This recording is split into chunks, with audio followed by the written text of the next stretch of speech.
Just a few days into August, and we have several answers as to the state of Hollywood, the superhero genre, and the head-to-head battle between Superman and the Fantastic Four. Who has come out on top? And, well, I think it's pretty obvious at this point in time, unless, of course, something catastrophic happens with Superman or something spectacular happens on the other half. They end up finding that, oh, actually, yeah, Fantastic Four in its second weekend, it was actually playing on 1,000 additional screens, and here's the extra money that it didn't make. I don't really think that's going to happen. So yeah, Superman will likely end the year as the highest grossing comic book movie. And well, that's I guess that's good news for James Gunn. Okay, we'll just go ahead and say that, right? Because hey, the DCU is off to a great start. It's just a shame about what's going to happen in 2026 because yeah, you got Supergirl and then you got Clayface. It's so funny, right? Because I talked about this with the first video, the Fantastic Four centric video on the day. For as much as there's so much conversation there will be in the months to come about how the MCU is on troubled ground and how it really looks like it's dead, at least they have one more bullet to pull out, one more round to fire in the form of Avengers Doomsday. I'm not entirely sure what Spider-Man is going to do, but because they share so much and because Sony ends up really carrying a lot on that, it's not entirely fair to rope that in with the rest of the MCU. But yes, Avengers Doomsday theoretically coming out at the end of the year, that's going to make $1 billion.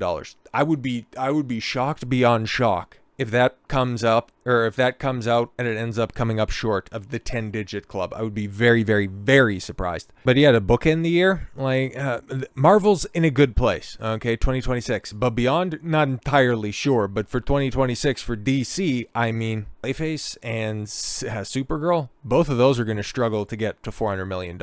Because I can imagine, and it's probably going to even be by the end of the season, but by the end of the year, I think public sentiment on Superman, when people start to look back on this, when they start to really give more of a critical thought to this movie, public sentiment is going to shift because we've seen it with every other superhero movie to come out. There's that honeymoon phase. It goes on for a couple of weeks, but about a month, 6 weeks after release, people start to, pick stuff apart, and then you start getting some out of context scenes hit social media, and people laugh at how bad the special effects are, or how wonky it looks, or a dialogue sequence that comes out that is just so absolutely atrocious it makes people wonder when they got rid of the English requirement for graduation in high school. And so by the time that the next film in a franchise comes out and it just so happens to be a derivative of Superman, it's gonna stumble hard. And Clayface, it's thank God that film, I think, is only costing like $80-90 million to produce, because it's just, unless it's a tremendous movie, unless you got like a Joker on your hands, not Joker 2 after all, I'm gonna be surprised if that isn't the lowest performing superhero film to come out on the air. Then again, Supergirl could just be a tremendous turd. But then again, Jason Momoa's going to be in it, but I'll be interested to see once we start to get some advertisement, when we start to get a little bit more information on that, because it's so weird, right? With James Gunn's second film in the DCU, he brings back one of the most marketable and bankable actors from the DCEU to play a new character. It's going to be very interesting, because there's a lot of questions and concerns going on there. But no, running this back to just simply Superman, and it's going to end up being the highest grossing comic book movie of the year. And yeah, of course, all of Gunn's gooners are just over the moon on this. But when you put it in proper context, Superman's box office flies past $550 million in its third weekend of the release, whatever, something like that. We'll get into it, obviously. Well short of the Batman and Man of Steel. Yeah, of course, because it's going to fall short of both of those things. And well, the clock is ticking on James Gunn, because for as much praise as he's getting right now for putting out a fun and enjoyable Superman film, after Supergirl underperforms, after Clayface underperforms, people are going to be wondering, okay, what's happening with Batman Part 2? Okay, when is Matt Reeves going to be able to try to right the ship on this one? I'd imagine, and I still think at this point in time, he's continuing to kick the can down the road, because it's supposed to be going into production in on and around Christmas this year, right? But we'll see. We'll see. So yes, that's another contingent he's going to have to wrestle with. And then, of course, the Snyder Bros, well, they've got James Gunn beat a couple different ways. One, we can adjust for inflation. The other one, we can just simply go nuts and bolts, worldwide box office to worldwide box office, because spoilers, I've seen some posts out there saying that, oh, James Gunn's Superman is eyeing between a $650 and $680 million worldwide haul. Guys, that ain't happening. That is definitely not happening.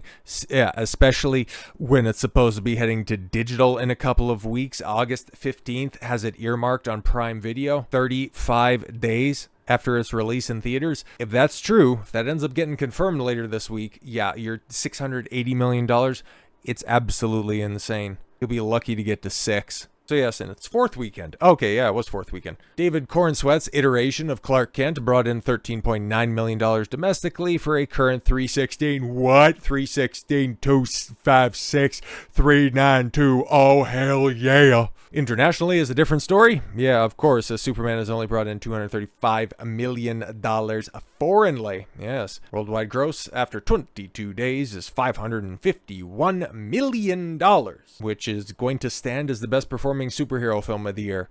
Not great. Really not great. I can't even recall the last time that ended up being the case, but does that say that? But yes, as it says in this tweet, it's the first time the DC has topped the charts since 2008. With The Dark Knight. And considering in 2012, Dark Knight Rises made over $1 billion, but also a little film called Avengers came out that year. And Aquaman, when did that one come out? Well, I think the same time Infinity War came out, and maybe Captain Marvel, and then Joker making $1 billion in 2019. But yeah, even if you have a modicum of knowledge about what happened in 2019, yeah, you kind of know they got dwarfed by a little movie called Endgame. Yes, compared to the Batman, which came out 3 years ago, Batman hit $600 million after 17 days, $50 million more. Yeah, and China, which, oh yeah, no, that's a big reason, guys, why the international markets for both, Fantastic Four and Superman aren't doing that good, is because China's a non-factor anymore. Well, that hasn't been the case for years, and yeah, neither did Batman, and that one went on to actually make money, something that 2025 Superman isn't going to do. In its fourth weekend domestically, the Batman brought in $20 million. The last time I checked is a little bit higher, just a little bit higher than 13.9, just a tad bit. Batman finished with $369 million domestically. Gunn Superman will come close, as they're pretty much neck and neck domestically in the same 22-day time frame. The Batman hit 317. So yes, doing well domestically. It's just that international money sucks a bag full of dicks. But the Batman finished with $772 million, and yeah, Superman ain't gonna come close on that one. But yes, comparing it to the Man of Steel, and this is where it ends up coming up dramatically short. Yes, Snyder's Man of Steel was at $365 million domestically in its first 22 days, and finished with just about $403 million adjusted for inflation. Worldwide, nearly $1 billion, yes, and $927 million. But back in 2013 money, $670 million. So it was funny to see that. Oh yeah, Superman is eyeing between a 650 and 680 worldwide haul. On the top end, that would end up putting it just over Man of Steel, but in actuality, and you just simply take a look at the projection charts, and yeah, it's all coming in on the bottom end of that shit. And well, for as good as the holds have been, right, because they're just legendary domestic holds, not a 60 in sight minus the first Friday sans previews, which isn't fair. And talked about that with Fantastic Four, how they were like, oh my god, 80% drop off. Well, you didn't have the preview day in there, so that's not necessarily fair. But I also failed to point out that yeah, Fantastic Four had a similar preview day that Superman did. Actually, didn't it have a better preview day? Yeah, it did. $24.4 million preview, and it has fallen off of a cliff. Meanwhile, Superman, not quite the same. And so it seems to be like, if somebody is just jonesing to go to the theater, this seems to be the popcorn flick of the summer. And yeah, with that wide open highway for August, they would be absolutely retarded to put this on digital anytime soon. Wait for the love of God. I don't know if you guys recall, but back when I would go to the theater, back in the late 2000s, early 2010s, and before that, obviously, when I was a kid and shit like that. But yeah, you would go to the big summer movie of the year, and then you would look forward to, in on and around Thanksgiving and Christmas, that's when you'd get the home release, and then you'd be able to just watch your favorite film ad nauseum from there. But this time around, yeah, 35 days after release, bro, that's just stupid. We've seen how the the legs got cut out of the Sonic film at the beginning of the year that was doing absolute gangbusters, beating the brakes off of Mufasa, and then Paramount, being a stupid fucking company, decides, hey, yeah, we're just going to put it on digital less than 30 days after its release, and then, yeah, it killed all the momentum to that one. What a fucking stupid decision that was, but hey, Paramount, dumb decisions, stop me if you've heard that before. But as I alluded to with the first video of the day, with nothing coming out in August and nothing coming out in September, and having to wait until, I think it's the 10th of October until Tron Ares, and then 2 weeks later with Mortal Kombat 2, there's really nothing going on in the theaters. So yeah, Jurassic World Rebirth surpassing $750 million, ending up being the third highest grossing film of the year. Well behind Minecraft, well behind Lilo and Stitch. But at this point in time, last year and the year before that, and even the year before that, you already had multiple, or at least well on the way to having multiple billion-dollar films. F1 becoming Brad Pitt's highest grossing movie ever. That's kind of wild to think about, given so much that he's been a legitimate movie star for a very long time, that F1 isn't even a top 10 movie for a terrible box office year.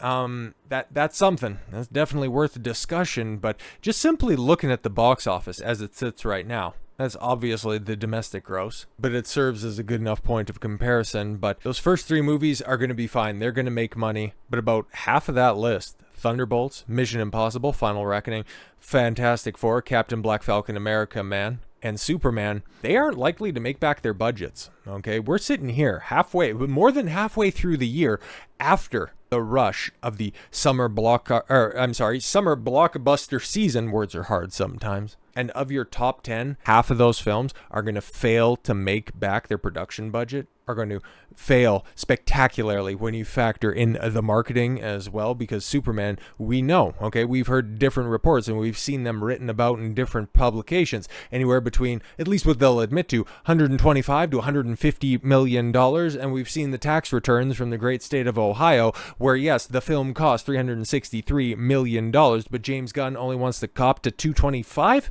Like, fucking spare me of your selective accounting. Fantastic Four, we've heard behind the scenes. Yeah, it's somewhere in on and around what Superman is, but oh no, don't worry guys, it's only $200 million. And oh yeah, the marketing that you've seen literally pushed everywhere, that only cost $100 million. Cool, even if you want to do the funny money on $300 million for the film, it still has to make somewhere north of $600 million, and it ain't gonna hit that. And so, you have an atrocious 2025. And you take a look at the box office, and you see several things that are going on right there. Mostly, yeah, in on and around 2004, you start to see box office totals vastly eclipse ticket sales, and you ended up having that giant disparity right before everything closed down in 2020. And since that rebound has come about, holy shit, is there a discrepancy. But even just looking back, right? Okay, because you take a look at average ticket prices, just going back, okay, when Hollywood was really cooking, let's go 17 through 19, right? When you had absolutely enormous box offices, and you had ticket prices, yeah, right around that $9, right around $9, and 17, 18, 19. Well, hell, even if you just run that back, okay, even just go to 2009, even, where you have these 10-digit domestic box offices, and then you also have, yeah, over 1 billion tickets sold. And now that you're charging more than ever, now that for effectively 3 years you've been charging around $11 per ticket, you're charging more to about 2/3 the audience. There's been a lot of conversation of franchise fatigue, of superhero fatigue, of bad movie fatigue. You'll even have some talking heads like stupid John Roca, guy who is stuck up and shilled for Star Wars, especially this time last year with The Acolyte. That's where I first had the displeasure of being introduced to this hack. But he wants to come out and say some people won't want to hear this, but it might be time to stop putting all the blame on studios or creatives for underperforming movies. What? It might be time to start looking at the intelligence level of moviegoers. Oh, there you go. That's a proper way to go. When fewer people are going to the theater, theater, you should need to deride the audience that is turning up and call them stupid. If a phenomenally stupid film like Jurassic World Rebirth can crush films like Superman and Fantastic Four, I'll stop you right there. That's implying that Superman and Fantastic Four are fucking smart in comparison. Spoilers, they're not at the box office, and something might be wrong with all of us. Oh, whoa. You just go ahead and check yourself right there. I didn't watch any of this slop, by the way. And by the looks of it, most people didn't either, and not the studios or the creatives. You're right. We shouldn't blame anybody who made the garbage. We need to blame the people that are consuming the garbage. Right. Now, the people propping up the industry, just hoping beyond hope that something intelligent, something worthwhile may eventually come out of this stuff. It's kind of like how I'm trepidatious when it comes to the success of the DCU under James Gunn. I just want kind of a coherent leadership structure over at DC, because there's a bunch of characters that are there that really do deserve their time to shine. And even though Superman just sounds and appears to be the most abysmal thing possible, at least if we can get different creatives on the project, we can get better people working on other characters, we might be able to weather the storm. We might get something different than the Marvel sludge pipe, where it's just a bunch of malleable hacks that Kevin Feige can shape and conform to whatever he wants to. But we'll see how much longer that strategy works for, because 0 for 3 in 2025, 2026 is going to be even more stressful for that baseball hat wearing fruit. But no, man, you got John Rocca spurging out at the audience that actually did go and check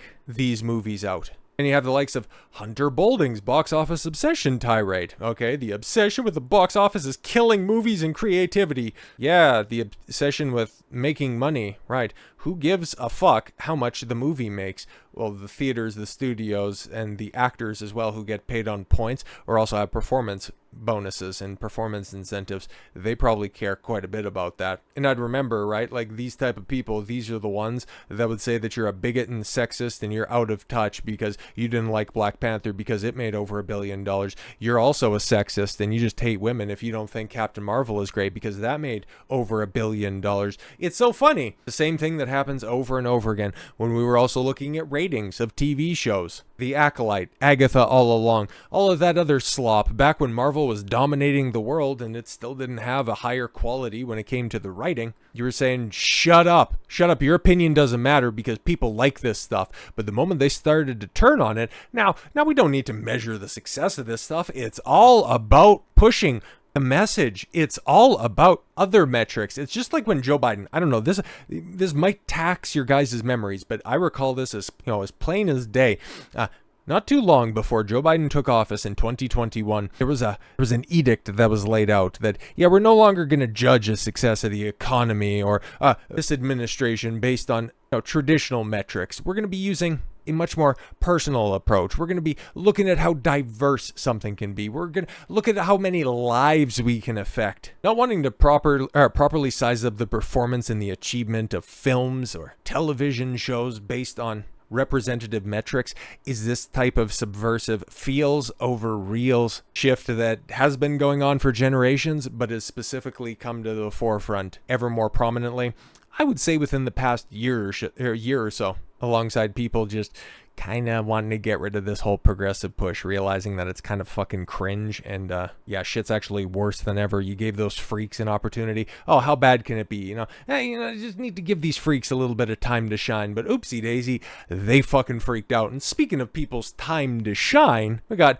My Time to Shine Hello's double down dose of despair. Popular scoop account My Time to Shine Hello posted twice in quick succession, amplifying the panic. This is worse than I thought. This could be another flop for Marvel. Oh yes, it will be. But seriously, how do you explain this? Like, what happened? Then to follow up, he said, but seriously, how do you explain this? Like, what happened? But yeah, man, just to tie a bow on the stories of the day, all of the politics, all of the policies, all of the agendas that you've been trying to push so hard over the past decade have all resoundingly fucking failed. From Marvel slop finally being properly assessed as such. From the stupid dinosaur movie making $300 million less than the last atrocious dinosaur movie. From Superman not even coming close to living up to the reputation of its predecessors. Modern shit isn't working. Your ideas have failed spectacularly. Now we're in the death throes, and it's gonna get fucking fun, because they're gonna spurg out. If you think how they've gone after and tried to attack Sydney Sweeney has been hilarious, brother, with the dearth of free time that they're going to have on their hands for new projects to shill in the next couple of months, with just the absolute desert of content that is on the horizon, oh, it's going to get spectacularly spurgy, and I, for one, am here to cover it. So with all that said, thank you all very much for the gift of your time. I've been Don Consuelo, and I want you to follow your gut and get after it. Take care, everyone.